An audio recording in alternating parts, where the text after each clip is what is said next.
Alléluia. Imana yarakoze. Alléluia. Dieu a agi. Amen. Amen. Imana yarakoze, icyubahiro ni icyayo. Dieu est agi, la gloire est à lui. Reka duhaguruke n'ubundi turamye Imana gato mbere y'ijambo. Mettons-nous debout et adorons le Seigneur avant la parole de Dieu. Esther na Christine bamfashe. Que Christine puisse m'aider. Esther ici. Kuri mindi bivuga ngo Mana urukundo rwawe. On chante un chant qui dit Dieu ton amour, imbaraga zawe, ta puissance no kuba ubana nanjye et ta présence avec moi dans ma vie bitumye ngushima. me donne de t'adorer. Alléluia. Amen. Kuba Imana ibana natwe, Le fait que Dieu vive avec nous, kuba Imana demeure avec yemera nous, kutwita abana bayo. qu'il accepte de nous appeler ses enfants. Alléluia. Amen. Imana Que ishimwe. Dieu soit loué. Alléluia. Amen. Ton amour, ta puissance, ta présence est dans ma vie. Jésus, ton amour, ta puissance, ta présence est dans ma vie. Jésus, ton amour. Ton amour, ta puissance, ta présence dans ma vie. Encore une fois, ton amour,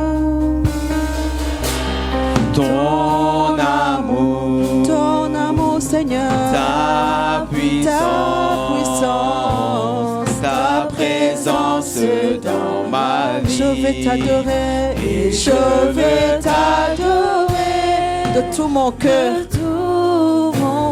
Je vais t'adorer et je vais t'adorer de toute mon âme. De toute mon âme. Je vais t'adorer. Je vais t'adorer. De toute ma force. De toute ma Car tu es mon Dieu.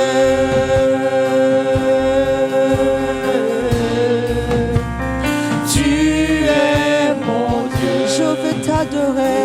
Je veux t'adorer de tout mon cœur.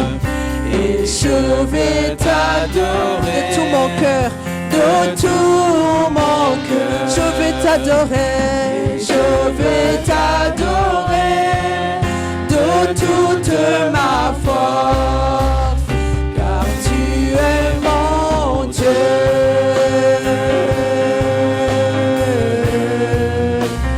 Tu es mon Dieu. Ton amour, Seigneur, alléluia, ton amour.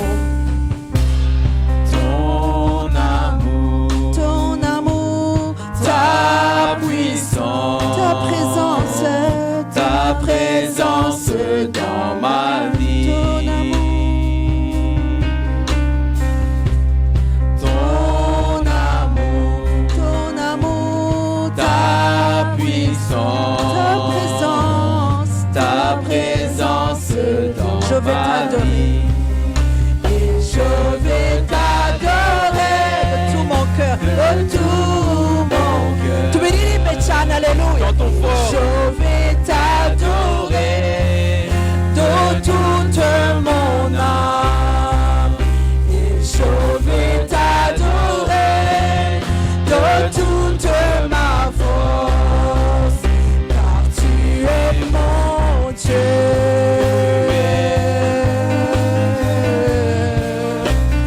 Tu es, je vais t'adorer avec tout mon cœur. Tu es sacrifiant, tu es méchant.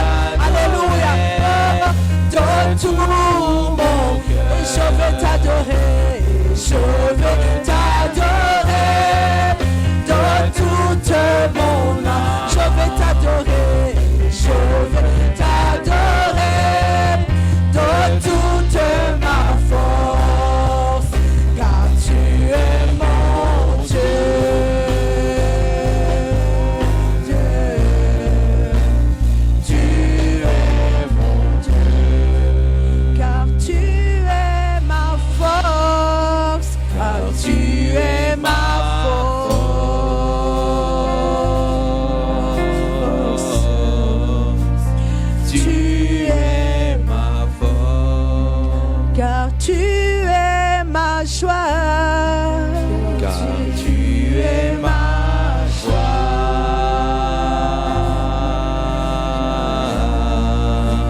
ndagira ngo uzamure ijwi ryawe J'aimerais que ubwire tu Imana élèves ta voix, que tu dises à Dieu, uti Imana uri ibyiringiro byanjye, Seigneur, tu es mon espoir, mon uri agakiza espérance. kanjye, Tu es mon salut. uri ubuzima Tu es bwanjye, ma vie. uri ibyishimo Tu es byanjye. ma joie. Haleluya, Amen. haleluya. Zamura ijwi ryawe ushima Imana. Élève ta voix, loue le Seigneur. Haleluya. Birakwiye ko umutima wawe wumva wagutse mbere yo kumva ijambo ry'Imana. Il faut que ton cœur se sente ouvert Birakwiye pour ko entendre la wumva parole de koko Dieu. kuri muri presence Il y'Imana, faut que tu puisses ressentir, savoir que dans la présence de kandi Dieu. umunwa wawe urabigiramo impact, urabigiramo Et uruhare. ta bouche influence cela, un impact à cela. Birakwiye ko ufungura akanwa kawe, Il faut que tu ouvres ta bouche. birakwiye ko ufungura akanwa Il faut kawe que tu ouvres ta bouche ukabyatura. et que tu puisses le déclarer. Bwira Imana uti Imana arambura n'ukuboko kwawe Et nubishaka, élève ta main si tu le nushake veux. ubuje ugenze, ariko marche, bouge. wumve ko umubiri n'umwuka byose Mais biri sache muri que bwiza bw'Imana, Ton corps, ton esprit, tout est dans la présence de Dieu. kugira ngo ubashe kwegera Imana Pour que tu neza. puisses t'approcher correctement de Dieu. Ndashaka kumva musenga. Je veux vous entendre prier. Haleluya, Amen. haleluya Seigneur, haleluya Seigneur, haleluya Mwami, turagutegereje. Oh, Yesu, turagutegereje ngo twumve icyo tubwira Mwami. Haleluya, nk'uko abagaragu bategereza icyo shebuja abaha Mana, natwe turategereje Mwami Yesu. Haleluya Seigneur, turategereje. Oh, turategereje Mana, uri imbaraga zacu, uri agakiza kacu, uri ubuhungiro bwacu, uri ibyiringiro byacu Mana. Haleluya Mwami, tuje mu bwiza bwawe. T'es mon Haleluya, tuje mu nzu yawe Mana, aho utuye, aho uba, aho ukorera Mana. Haleluya, turi hano Mana, turi hano Mana ngo tukumve. Haleluya, turi hano Mana ngo twumve ijwi ryawe Yesu. Haleluya, présence, Jésus. haleluya. Présence, Jésus. Reka duhamagare mwuka w'Imana tuvuge ngo Esprit de Dieu vient. Appelons le Saint-Esprit, disons, Esprit de Dieu, viens. Nge nshobora gufata umwanya munini nkavuga, ariko mukabura niba atari buze ngo akurane nanjye ntacyo nabandi Je peux gukora. prendre beaucoup de temps pour parler, mais si le Saint-Esprit Niyo mpamvu n'intervient nifuza pas, ko ça ne sert à turirimba rien. uzamura umutima wawe imbere y'Imana Pourquoi que nanone. pendant que nous chantions, j'aimerais que tu puisses élever ton cœur vers Nongeye Dieu. gukoresha ijambo mvuga ngo ubumve kuri face à face n'Imana. J'aime dire que tu sens que tu es face à face avec Dieu. Urimo yibwira nk'umuntu mwicaranye muri Que kumwe. tu lui parles comme s'il était en face de toi. Gerageza uzamure ibitekerezo byawe, urebe uko Imana imeze mu ijuru, yicaye igoswe n'abamarayika Essaye de- n'abera. Haleluya. Élever tes pensées au ciel et voir comment Dieu est là, entouré de ses Ingabo zo anges. mu ijuru zirimo vuga ngo urera urera urera zidahagarika. Là où les armées du ciel disent Saint, Saint, Saint sans cesse. Nawe urakwiye kwinjira mu iryo teraniro, hanyuma niwumva ijambo ry'Imana urazamukana nabo. Haleluya, Toi- maze icyo Trembler là. Et que lorsque nous allons proclamer la parole de Dieu, tu puisses t'élever avec eux. Esprit de Dieu vient, Esprit de Dieu, Esprit de Dieu vient, Esprit de Dieu, Esprit de Dieu vient, Esprit de Dieu, Esprit de Dieu vient. Esprit de Dieu, Esprit de Dieu vient. C'est l'heure, nous t'accueillons Seigneur. C'est l'heure, nous t'accueillons. Esprit de Dieu, Esprit de Dieu vient.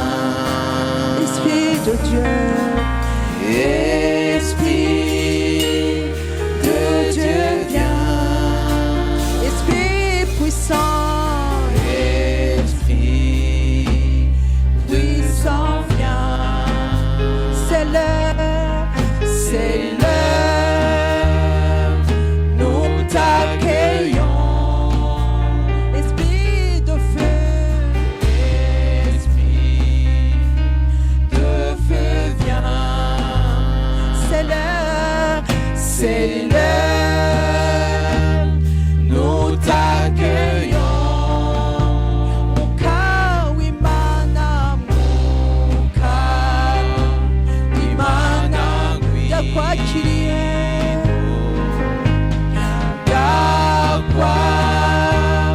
yakwakiriye.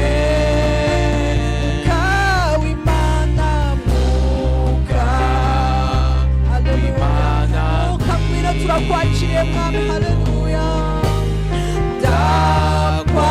Viens, Saint-Esprit, nous t'accueillons. ndakwakiriye mwuka w'Imana mwuka w'Imana ndakwakiriye Yesu ndakwakiriye mwuka w'Imana bwira mwuka uti ndakwakiriye Dis le Saint-Esprit, au Saint-Esprit, je t'accueille. imbaraga z'Imana ndakwakiriye Puissance de Dieu, je t'accueille. ngwino uvugane nanjye ndakwakiriye Viens parler avec moi, je t'accueille. ndagira ngo baririmbye bakomeze badufashe ariko wowe usenga Imana J'aimerais que les chants puissent continuer à nous aider, mais que toi tu puisses prier. mwuka w'Imana ngwino mwuka genda hano Viens, mwuka Saint-Esprit. turakwakiriye mwami haleluya Avance en ce lieu, marche haleluya en ce lieu. mwuka ngwino twakiriye Saint-Esprit, ngwino viens, uvugane nous n'umutima t'accueillons. wacu mwami Viens parler à nos cœurs. ngwino mwuka Viens, Saint-Esprit. ngwino mwuka wera Viens, Saint-Esprit. mwuka w'Imana mwuka w'Imana ngwino Wimana Guino. twakiriye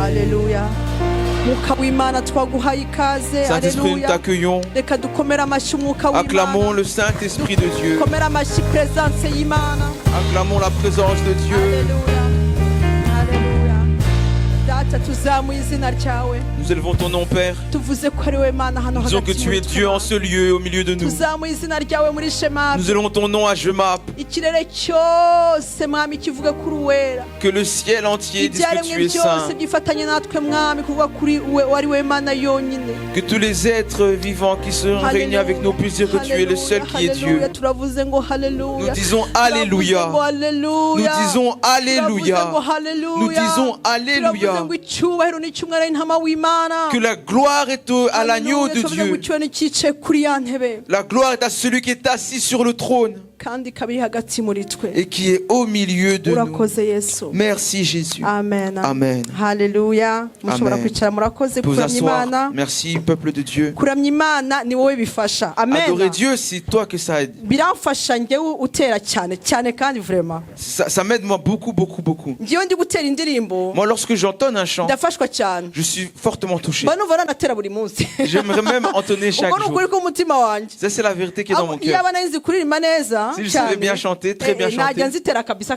j'entendrai tout le temps, kuko tout iyo le temps, umuntu tout ari le temps. gutera Lorsque indirimbo quelqu'un entonne un chant, amavuta kuza hamena ijuru naryo rikiza ngo amena burya imana iprojeta imbaraga zayo ku muntu ufite mikoro burya le ciel envoie sa puissance sur la personne qui a le micro. nagira ngo En vérité. mbikubwire wowe ujya ufata mikoro J'aimerais te dire à toi qui prends le iyo micro. imana yemeye kuhagarara ufashe mikoro Lorsque Dieu permet que tu te mettes debout en tenant le profita micro, ube libre imbere yayo witunganye ube muri presence y'Imana kuko Imana igusukira amavuta adasanzwe profite et sois libre devant Dieu, sois sanctifié devant lui parce que Dieu te donne un privilège devant lui. abandi baba bari kukwikiriza Les autres qui répondent à ce que tu entonnes, burya kenshi bakira amavuta aturutse muri wowe uri kuririmba souvent ils reçoivent l'onction qui provient de ce que tu es en train de chanter. amen rero niyo mpamvu iyo turirimba ngenda nezerwa iyo ndi gutera C'est indirimbo pourquoi lorsque nous chantons, lorsque moi j'entonne le chant, je suis dans la kandi joie. ndazi ko n'abandi iyo bari gutera amavuta abo yumva amanuka Imana Et ishimwe je sais que d'autres, lorsqu'ils entonnent également, ils ressentent birakwiye rero ko l'onction twebwe tuba descendre sur eux. dufite ayo mahirwe yo gufata izo mikoro tuba mu mavuta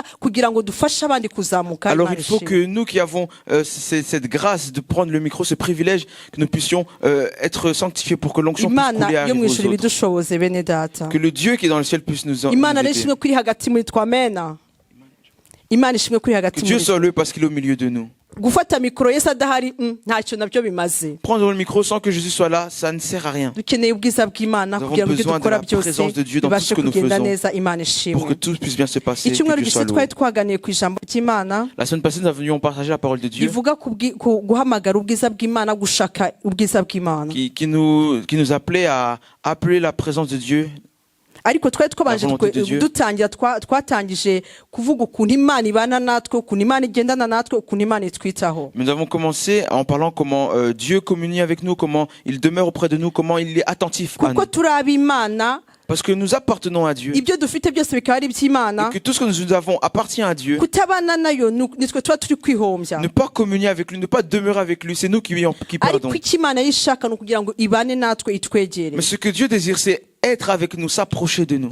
twarangije tuvuga ko tukwiye gushaka ubwiza bw'Imana. Nous avions dit que nous devions rechercher le royaume de Dieu, la gloire de Dieu. tugomba guha Imana igihe. Et que nous devions donner du temps à Dieu. tuvuze ko tuyikunda tutayiha igihe twaba tubeshya. Si nous disons que nous l'aimons et que nous ne lui donnions pas de temps, nous serions des menteurs. tugiye gukomeza rero n'ubundi muri sense y'iryo jambo twari twize bushize. Alors on va continuer dans le sens de cette parole que nous avons étudiée tuza la kureba dernière fois. uburyo Imana igikoresha iminwa yacu kugira ngo ubwiza bw'Imana buze bube hagati muri twe. Voyons comment Dieu utilise nos bouches pour que sa présence, sa gloire soit au milieu de nous. ijambo ry'Imana muri Yakobo igice cya mbere. Lisons la parole de Dieu en Jacques, chapitre 1er. umurongo wa 19 tugeze 25. Chapitre verset 19 jusqu'au verset 25. Kadusome mu Kinyarwanda. Lisons en Kinyarwanda. Nuko rero bene data bakundwa, umuntu wese yihutire kumva ariko atinde kuvuga, kandi atinde kurakara, kuko uburakari bw'abantu budasohoza ibyo gukiranuka kw'Imana. Ubwo bimeze bityo, mwiyambura imyanda yose plutôt y'ububi busaze, mwakirane ubugwaneza ijambo ryatewe muri mwe ribasha gukiza ubugingo bwanyu. Ariko rero mujye mukora iby'iryo jambo atari ugupfa kuryumva gusa mwishuka, kuko uwumva ijambo gusa ntakore ibyaryo ameze nk'umuntu urebeye mu maso he mu ndorerwamo, amaze kwireba akagenda uwo mwanya akibagirwa uko asa. Ariko uwitegereza mu mategeko atunganye rwose atera umudendezo, agakomeza kugira umwete wayo atari uwumva gusa akibagirwa, ahubwo ari uyumvira, niwe uzahabwa umugisha mu byo akora. Amen. Reka twongere dusome ijambo ry'Imana muri Ezekiel. Lisons la parole également en Ézéchiel. Ibice 37. Chapitre 37. Ezekiel ibice 37. Ézéchiel chapitre 37. turahera ku murongo wa mbere kugeza 15. nabwo ngiye gusoma mu Kinyarwanda. Verset 15, je vais encore lire en Kinyarwanda. Mukurikire kuri ekran cyangwa musome muri Bibiliya zanyu. Suivez sur vos écrans ou lisez dans vos Bibles. Ezekiel 37 umurongo wa mbere tugeze kuri 15. Ukuboko kw'Iteka kwangezeho ansohora ndi mu mwuka, aramanura angeza mu kibaya cyari cyuzuyemo amagufwa, anzengurukana aho yakikije hose, maze mbona ari menshi cyane muri icyo kibaya kandi yari yarumye rwose. Maze arambaza ati, mwana w'umuntu, mbese aya magufwa yabasha gusubira kubaho? Ndamusubiza nti, mwami Uwiteka niwe ubizi. Arongera arambwira ati, hanurira aya magufwa maze uyabwira uti, yemwe mwa magufwa yumye mwe, nimwumve ijambo ry'Uwiteka. Uku niko umwami Uwiteka abwira aya magufwa ngo, dore ngiye kubashyiramo umwuka ngo mubeho, ngiye kubateraho imitsi, mbakwizeho inyama kandi mbatwikirize uruhu, mbashyiremo umwuka mubone kubaho, mumenye yuko ndi Uwiteka. Nuko mpanura uko nategetswe, ngihanura habaho guhinda, mbona isi itigita, amagufwa araterana, igufwa risanga irindi ryaryo. Nuko nitegereje mbona imitsi yafasheho, maze inyama ziyameraho, byoroswa uruhu, ariko nta mwuka wari ubirimo. Maze arambwira ati, hanurira umuyaga, uhanure mwana w'umuntu, maze ubwire umuyaga uti, uku niko umwami Uwiteka avuga ngo, uturuke mu birere bine, wa mwuka we, uhuhe muri iyo mirambo kugira ngo ibeho. Nuko mpanura uko yantegetse, maze umwuka yinjiramo, nuko ibaho, irahagarara ku maguru yayo, yiremamo inteko nyinshi cyane. Maze arambwira ati, mwana w'umuntu, ayo magufwa ni ay'ab'inzu ya Isirayeli yose. Dore baravuga bati, amagufwa yacu arumye kandi ibyiringiro byacu biraheze, twaciwe burundu. Reka turekere aho ngaho, Imana ishimwe. Arrêtons ici, que Dieu soit loué. Reka twongere dusome ijambo rindi rito. Lisons encore une courte parole. Mu Bami ba kabiri, mu Ngoma plutôt ya kabiri. En 2 Chroniques. Ibice 5. Chapitre 5. umurongo wa 13 tugeze ku wa 14. Versets 13 à 14. ubwo abavuzaga amakondera n'abaririmbaga bahuza amajwi, bumvikanishije ijwi rihuye bahimbaza bashima Uwiteka, kandi barangurura amajwi yabo n'amakondera n'ibyuma bivuga n'ibindi bicurangwa bahimbaza Uwiteka bati, Uwiteka ni mwiza kandi imbabazi ze zihoraho iteka ryose. Nuko muri uwo mwanya inzu iherako yuzura igicu, ariyo nzu y'Uwiteka, bituma abatambyi batakibasha guhagarara ngo bakore kubw'igicu, kandi icyubahiro cy'Uwiteka cyuzuye inzu y'Imana. Amen. Amen. Imana ishimwe kubw'aya magambo. Dieu soit loué pour ces paroles. Mwuka wera adufashe Que kuyasobanukirwa. le Saint-Esprit nous aide à les expliquer. Twasomye ijambo rya mbere twahereyeho La première parole sur laquelle nous avons commencé, muri Yakobo igice cya mbere, en Jacques chapitre 1er, ririmo ibice bibiri. il y a deux parties. Igice kimwe kibanza kuvuga ku kuntu kumenya ijambo ry'Imana ari bifite umumaro. Une partie explique comme l'importance de connaître la parole de Dieu. Igice cya kabiri kikavuga ku bijyanye no kuvuga. Et la deuxième partie nous parle en ce qui concerne de la parole. Umurongo wa 21 kugeza 25. Versets 21 à 22 de 1 Reka Jacques twongere chapitre twumve gato 1er. ko hatubwira Lisons encore ce qu'il nous est dit. ngo ubwo bimeze bityo mwiyambura imyanda yose n'ububi busaze, mwakirana ubugwaneza ijambo ryatewe muri mwe ribasha gukiza ubugingo bwanyu. C'est pourquoi, rejetant toute souillure et tout débordement de méchanceté, recevez avec douceur la parole qui a été plantée en vous et qui peut sauver vos âmes. Kugira ngo tubashe kugendana n'Imana, Pour que nous puissions marcher avec Dieu, kugira ngo tubashe kugera mu bwiza pour que nous bw'Imana, puissions aller dans la kugira ngo présence de Dieu, tubashe kugendera mu mbaraga marcher dans la z'Imana, puissance de Dieu, birasaba ko twiyambura ibintu byose bibi Imana il est nécessaire idakunda, qu'on puisse se dépouiller de toute souillure, rejeter toutes choses ngo que Dieu ahubwo ngo déteste, twakirane ijambo ry'Imana mais ubugwaneza. de recevoir la parole de Dieu avec douceur. Ijambo ry'Imana ryatewe muri La parole de twebwe. Dieu qui a été plantée en nous. Ni ukuvuga ngo ijambo ry'Imana rimera nk'uko ufata urubuto ukarutera mu butaka, C'est-à-dire que la parole de Dieu est comme une graine que tu prends, que tu plantes dans la terre.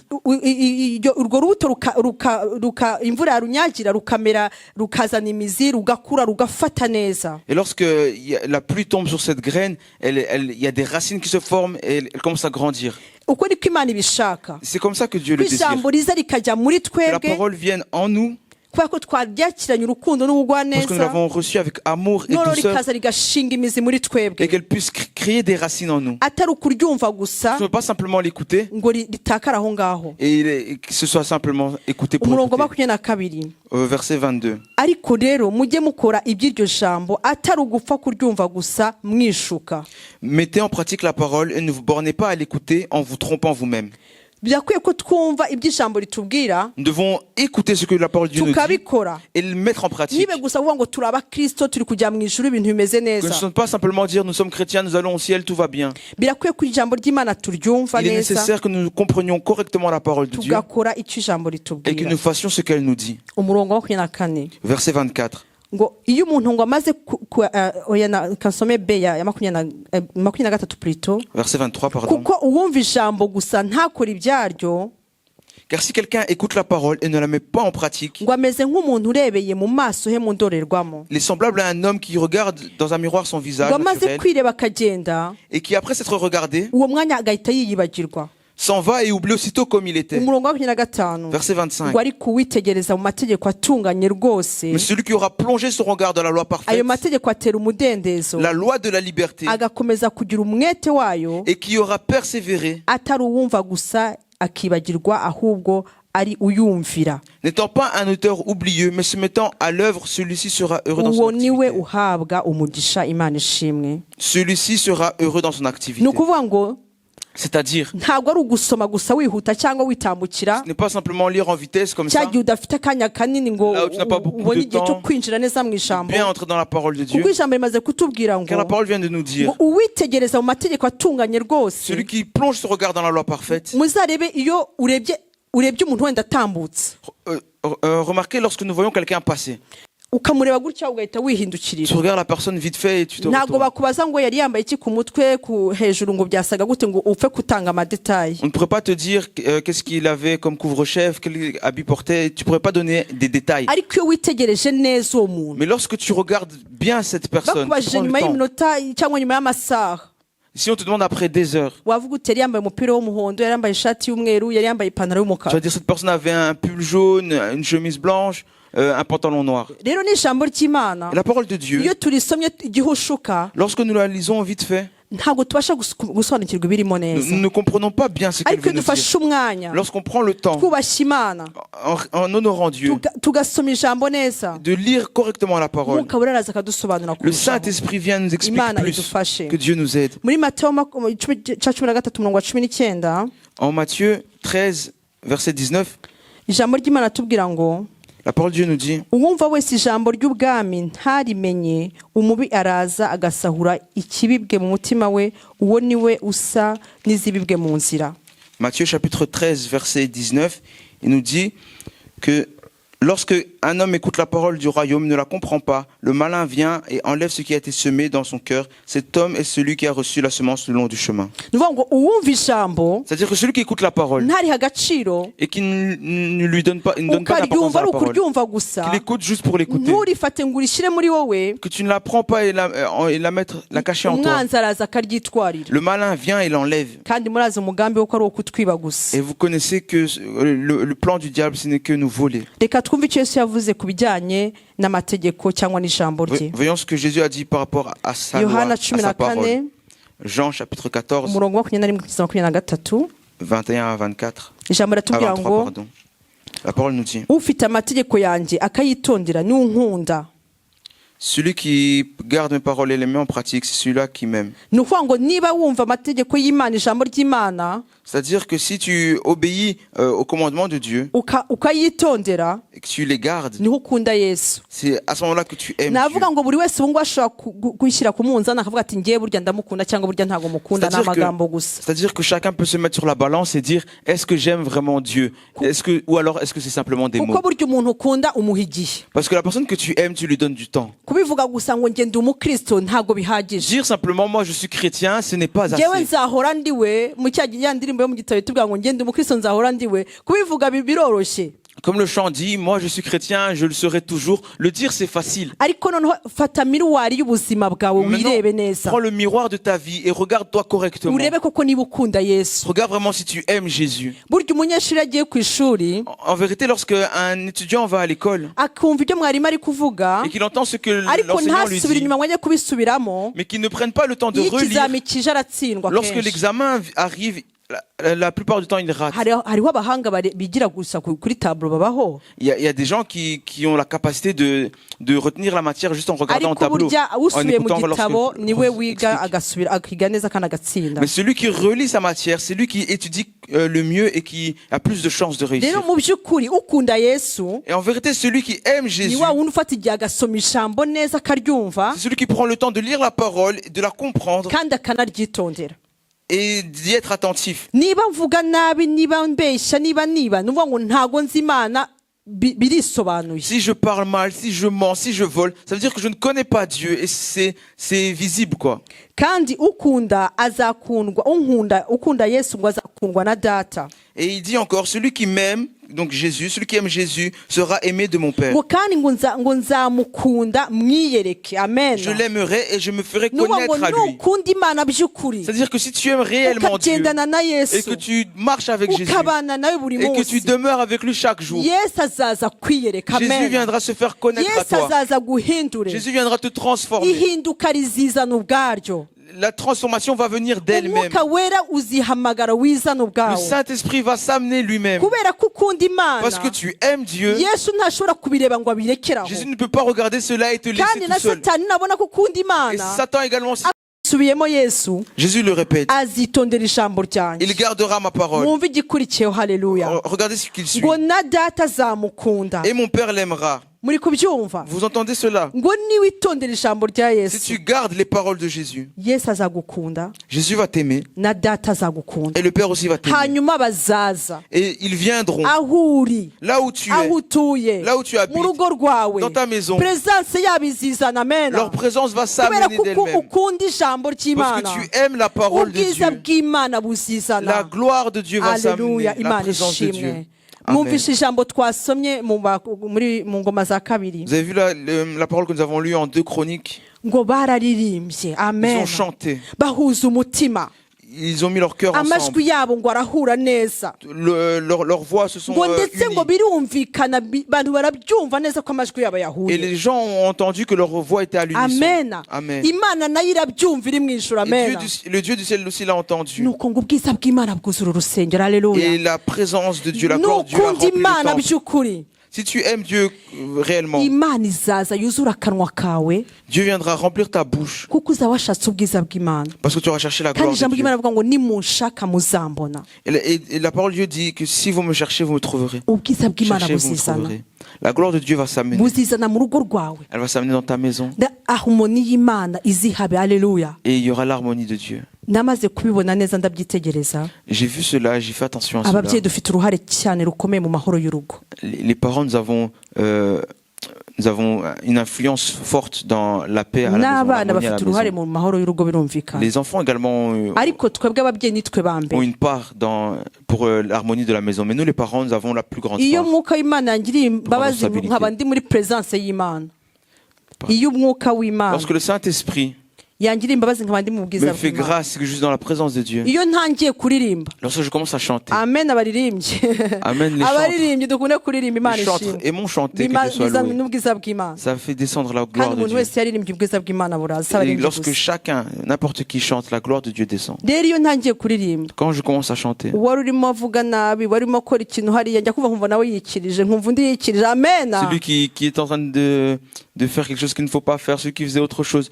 je vois que tout le monde chante, je chante et buri je réponds wese à mon chant. arikiriza ukumva nyine ubwiza bw'Imana bwaje koko. Amen. Chacun répond au chant et on voit que la gloire de Dieu est babyeyi là. rero dufite uruhare runini mu kuzana ubwiza Parents, bw'Imana. nous avons donc la responsabilité pour la paix dans nos foyers. twakibaze rero dukurikije ibibazo ubushize nari nababajije n'ubundi, Pouvons se demander, en suivant la question que j'avais posée la dernière fois, mbese uha Imana igihe kingana gute? en vérité, quel temps donnes-tu à Dieu? mbese washoboye kubasha kumenya ikintu gituma udaha Imana umwanya? As-tu pu discerner ce qui t'empêche de donner du temps à Dieu? mbese wabikoze wiki? Et qu'est-ce que tu as fait pour cela? ese ikintu kigutsikamira warakimenye, waragenzuye umenya ikintu kigutsikamira? Cette chose qui t'accable, est-ce que tu as pu reconnaître ce que icyo c'était? kintu gituma utavansa ngo wegere Imana Cette nk'uko chose qui ubyifuza? t'empêche de t'approcher de Dieu comme tu le désires, est-ce que tu as pu la reconnaître? Imana idufashe. Que Dieu nous aide. rero iyo umuntu ashaka Imana, Alors lorsque quelqu'un cherche Dieu, nk'uko nabivuze, Imana iramwiyereka, comme je l'ai dit, Dieu se montre à elle. ariko bigira impact ikomeye. ubwiza bw'Imana bugira ihinduka, niko navuga, buhindura imivugire yawe, bikora ku munwa wawe. Et la présence de Dieu a un impact sur toi et transforme ta manière de vivre, ta iyo manière de umuntu parler. atabana n'Imana neza, Lorsque quelqu'un ne vit pas correctement avec Dieu, umunwa we usohokamo ibintu bibi gusa, il sort de sa bouche que des mauvaises choses. ibintu byo guca abandi intege, Des choses pour décourager les gens, ibintu byo gusebanya. des choses pour faire du mal. Imana itubabarire. Que Dieu nous pardonne. dusomye ijambo ry'Imana handi twasomye muri Yakobo igice cya 19, Si nous lisons encore en Jacques, chapitre ngo 1, verset nuko 19. rero bene data bakundwa, umuntu wese yihutire kumva ariko atinde kuvuga. Il est écrit, bien aimé, que chacun soit prompt à écouter et lent à la parole. Imana ibidufashemo. Que Dieu nous aide pour cela. umwuka w'Imana yari muri twebwe, Lorsque le iyo Saint-Esprit est en nous, twagumya aho Imana ishaka, uko Imana ibyifuza, lorsque nous restons là où Dieu désire, comme Dieu le veut, ujya kuvuga ukumva ni nkaho harimo muri we habanje kuzamo kopi y'icyo ugiye kuvuga. et tu vois, alors à ce moment-là, tu vois qu'en toi, il y a la copie de ce que tu veux dire. ni ukuvuga ngo umwuka wera aragufasha ukabanza ugatekereza neza icyo ugiye kuvuga. C'est-à-dire que le Saint-Esprit t'aide et tu réfléchis bien à ce que tu vas dire avant ariko de le iyo dire. utari mu mwuka, Lorsque tu n'es pas en esprit, nawe uriyizi, nanjye ndiyizi, tu te connais, moi aussi je me ujya kumva connais. ukumva wavuze ikintu hariya, Tu te vois, tu parles, tu dis ukumva waciye n'importe intege quoi. uriya. Tu as découragé celui-ci. ababyeyi ugasanga twavuze ngo wowe ngo wabaye gute, ngo warananiranye, wagize gutya, sinshaka kubivuga. Et les Sinshaka parents, kubivuga byose. nous sommes en train de dire, regarde comment tu es un enfant difficile. J'ai pas envie de continuer à dire ce genre de choses. urangora, Vous voyez de ugira quoi je gutya, parle. ugira gutya. Tu es compliqué, tu es une charge pour moi, tu fais ci, tu ugasanga fais ça. bitangiye kuba ibintu bya negatifu gusa. Et tu vois qu'il y a que des choses négatives qui sortent. kandi iyo usohoye ijambo, En plus, lorsque tu sors cette cyane parole, cyane uri mama, uri papa, souvent lorsque tu es la maman, le papa, bihita bihindura nyine ya atmosfere yo mu rugo. ça change l'atmosphère de la maison. Imana itugire neza. Que Dieu nous fasse du bien. Abana bari aho ngaho bumva kandi ikintu cyose tuvuze iyo tubasezanyije ibintu bahita kuba babyumva bakabibika twebwe ugasanga ndetse duhise tunabyibagirwa. Et les enfants sont là, ils écoutent et à chaque fois qu'on leur dit quelque chose, les enfants gardent ce qu'on leur a dit. Et nous, alors que nous nous oublions. Alors nous devons faire attention que Dieu nous aide à cela. Alors soyons lents à la colère. Car la colère de l'homme n'accomplit pas la justice de Dieu. Que Dieu nous aide. Si vous avez c'est possible, lisez en Jacques chapitre 3. Tout le chapitre 3, ce sera merveilleux. Lisons la parole de Dieu en Matthieu 12.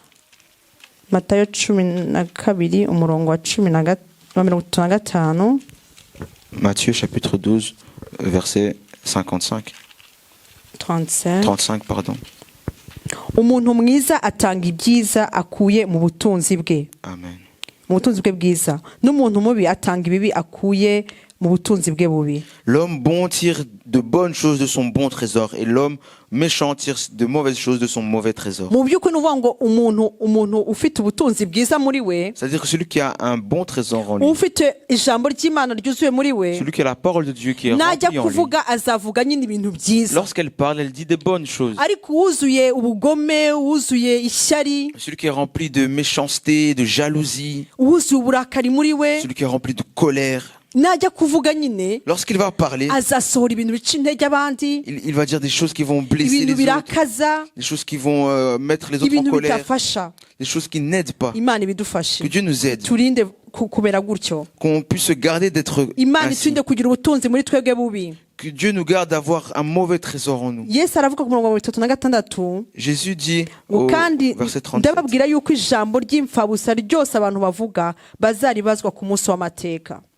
verset combien? 36.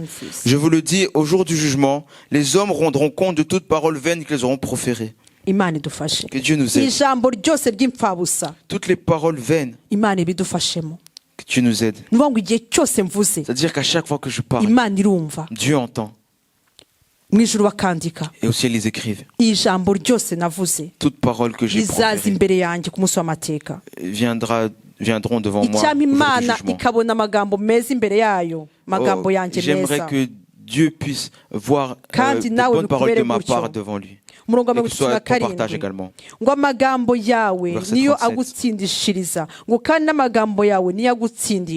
Car par tes paroles tu seras justifié et par tes paroles tu seras condamné. Que Dieu nous aide. Il est nécessaire que nous gardions nos bouches.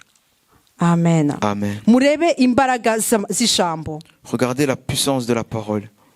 Là où nous avons lu en Ézéchiel. Comment Dieu a montré à Ézéchiel beaucoup d'ossements.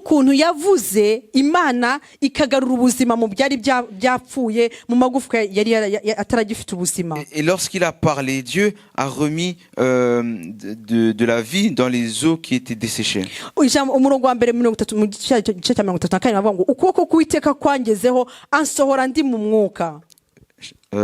verset 1er du chapitre 37 d'Ézéchiel, j'ai pris Isaïe. La main de Dieu me transporta. Amen. La main de Dieu est venue sur moi. Amen. La main de Dieu est venue sur moi et m'a transporté en esprit. Que Dieu soit loué. Il l'a transporté en esprit. Et il l'a déposé. Et il marchait en esprit. Et il l'a amené au milieu d'une vallée remplie d'ossements. Et il le fit passer autour de ce lieu. Et il vit qu'il y avait des ossements où il n'y avait plus de vie, desséchés. Écoutez ce que Dieu lui a dit au verset 4. Frères et sœurs, Dieu agit avec nous. La parole de Dieu nous dit qu'il marche, qu'il vivra en nous et qu'il accomplira des choses avec nous. Au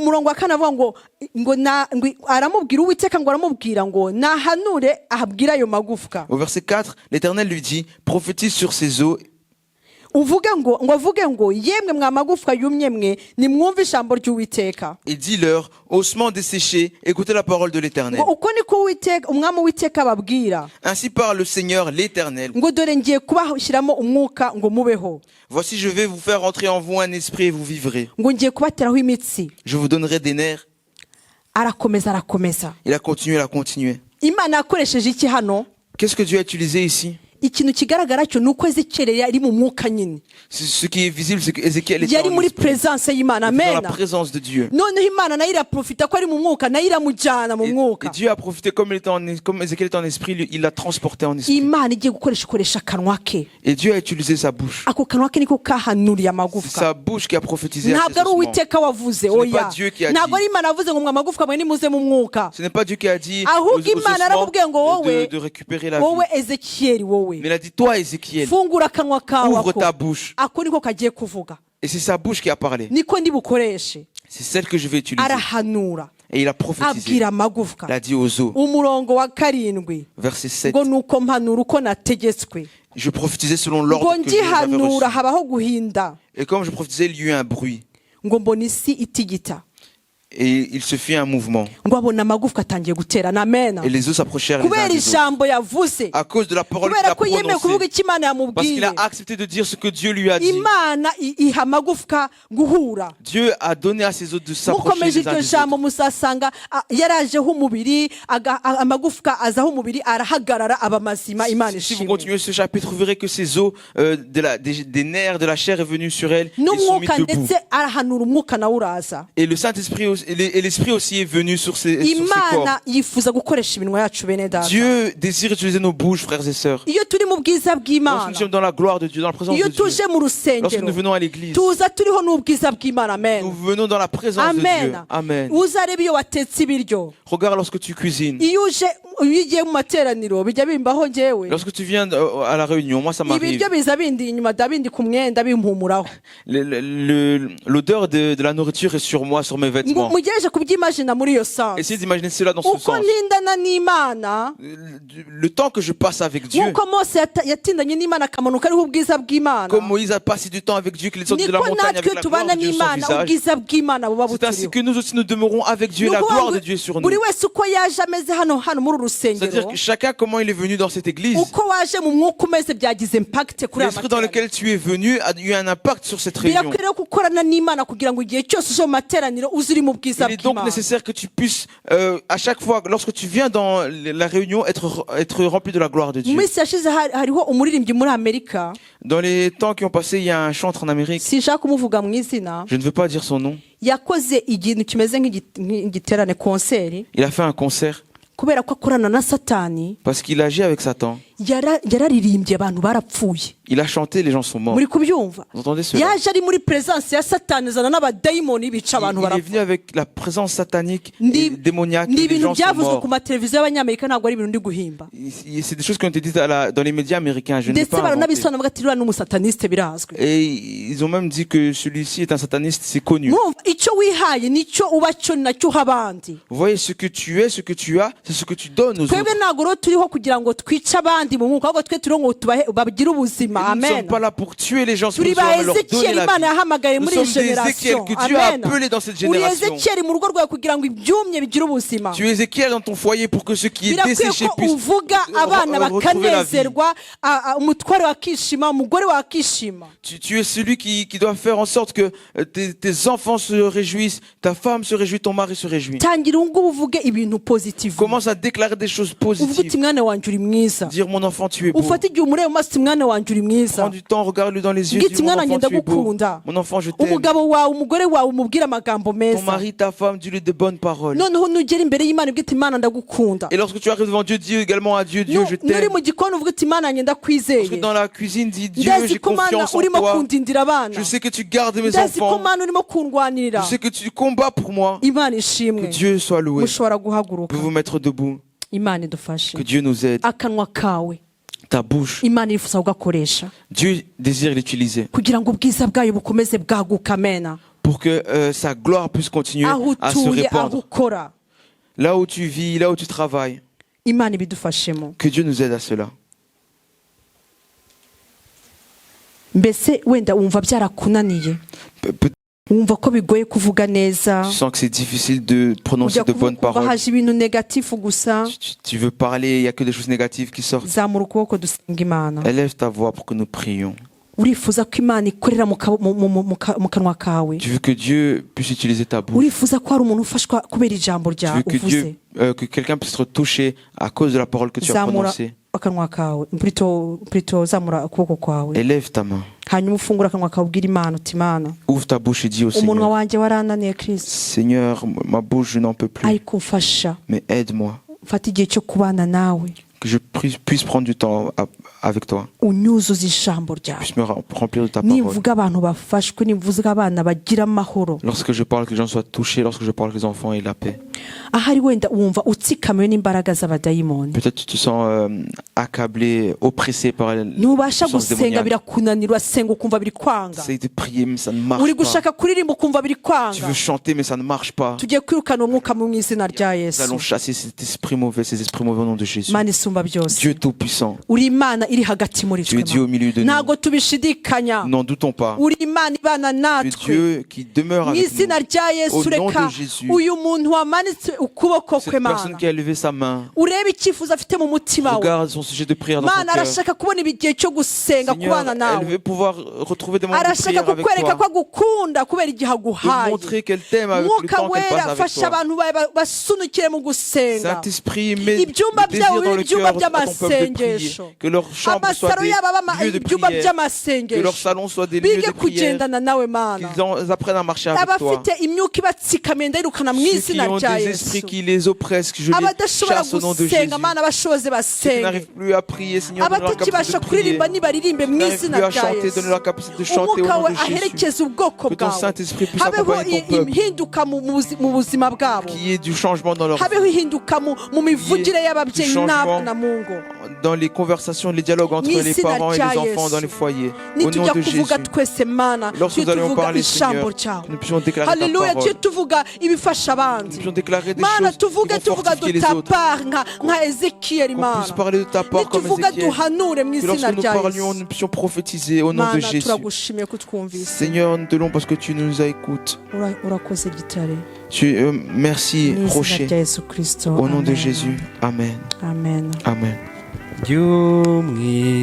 Jyumwizera kandi jyumwumvira ujye unyurwa na Yesu mu kubaho kwawe. Mana ishobora byose, Dieu Tout-Puissant, turagushimiye ko wabanye te natwe, louons parce que tu étais au milieu de nous. turagushimiye ku mugaragu wawe Te watuyoboye, louons pour ta servante qui nous a, tumusabiye ton umugisha serviteur wawe. qui nous a conduits. Nous umuja le wawe bénissons. tugejeho ijambo, Ta servante qui nous a nawe donné la tumusabiye parole. umugisha wawe. Nous la bénissons également. Mana ukuri imyanda yose muri twe, Seigneur, enlève toute souillure de nous. uhembure ubwoko bwawe, Ouvre le cœur de ton peuple. hembura ubwoko bwawe, Fortifie ton peuple. gendana n'ubwoko bwawe, Marche avec ton peuple. ubuhe umugisha, Bénis-le. tuzongere guhura dushima Que izina nous ryawe, puissions nous rencontrer mu loin izina ton rya nom. Yesu tubisabye, Au nom de Jésus que nous le prions. amen. Amen. Mugendane umugisha w'Imana, Allez dans la bénédiction du ndabifuriza Seigneur. icyumweru Je cyiza. vous souhaite une merveilleuse semaine.